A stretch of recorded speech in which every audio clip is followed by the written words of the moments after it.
السلام علیکم ناظرین، میں جاوید اقبال آپ تمام سامعین کا ناظرین کا آپ کے ہی یوٹیوب چینل شاہین کلاسز اردو میں تہہ دل سے خیر مقدم کرتا ہوں۔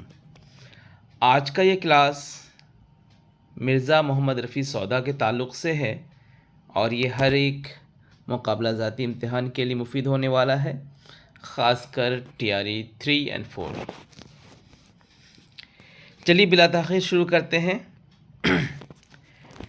مرزا محمد رفیع سودا، جس کو کہ قصیدے کا نقاش اول بھی کہا جاتا ہے۔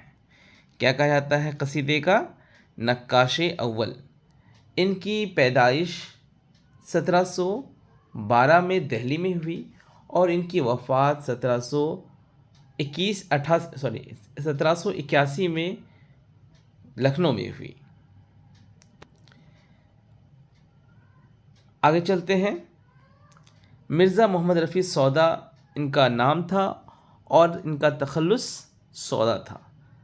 نام کیا تھا؟ مرزا محمد رفیع اور تخلص سودا تھا۔ اور سودا 1712 میں دہلی میں پیدا ہوئے، جیسا کہ ابھی ہم نے کہا 1712 میں دہلی میں پیدا ہوئے اور 1781 27 جون کو لکھنؤ میں ان کا انتقال ہوا۔ کب انتقال ہوا؟ 1781 میں۔ پیدائش کب ہوئی؟ 1712 میں۔ پیدا کہاں ہوئے؟ تو دہلی میں۔ انتقال کہاں ہوا؟ تو لکھنؤ میں۔ ٹھیک ہے،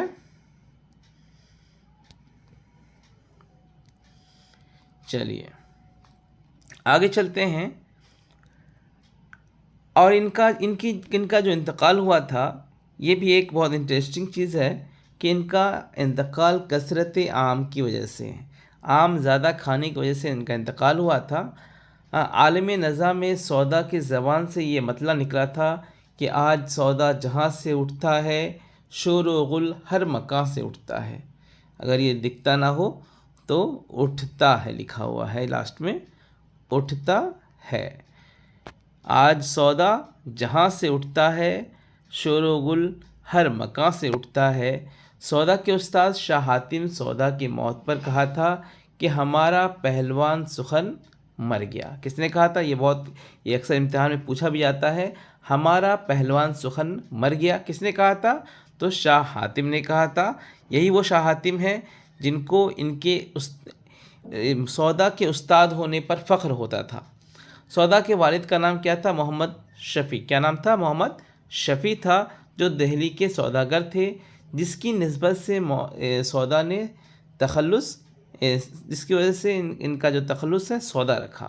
سوداگر تھے، اس نسبت سے سودا انہوں نے تخلص رکھا۔ آپ کو معلوم ہے تخلص کسے کہتے ہیں؟ تخلص کہتے ہیں کہ ایک مختصر نام جو شاعر اپنا شاعری میں استعمال کرتا ہے، اس کو ہم تخلص کہتے ہیں۔ چلیے آگے بڑھتے ہیں۔ سودا کو نواب آصف الدولہ نے ملک الشعراء کا خطاب دیا۔ ملک الشعراء کا خطاب کس نے دیا ان کو؟ تو نواب آصف الدولہ نے۔ اور میر تقی میر سودا کو ملک الشعراء مانتے تھے۔ یہ تو خطاب دینا الگ بات ہے، لیکن میر تقی میر جو ایک بہت پائے کے شاعر تھے، وہ بھی سودا کو ملک الشعراء مانتے تھے۔ بہت بڑی بات ہے۔ سودا فارسی سے شاعری شروع کی اور خان آرزو، کس سے؟ خان آرزو سے اصلاح لیا۔ سودا نے سب سے پہلے اپنی شاعری کی جو شروعات ہوئی تھی، کس سے کی؟ فارسی سے کی۔ اور استاد سب سے پہلے کون تھے ان کے؟ تو خان آرزو تھے۔ ان کے ہی کہنے سے اردو کی طرف آئے۔ پہلے اسٹارٹنگ شاعری کس سے کی؟ فارسی سے کی، پھر اس کے بعد خان آرزو کے کہنے پر اردو کی طرف متوجہ ہوئے اور اردو میں بھی انہوں نے شاعری کرنا شروع کی۔ سودا کے 4 استاد ہیں، یہ اردو اور فارسی، کیونکہ اردو کے بھی شاعر تھے اور فارسی کے بھی شاعر تھے، تو دونوں کو ملا کر ان کے 4 جو استاد ہوتے ہیں، کون کون ہیں؟ خان آرزو سب سے پہلے، قلی خان وداد اور شاہ حاتم اور ثانی، یہ 4 استاد ہیں جو مشہور ہیں سودا کے۔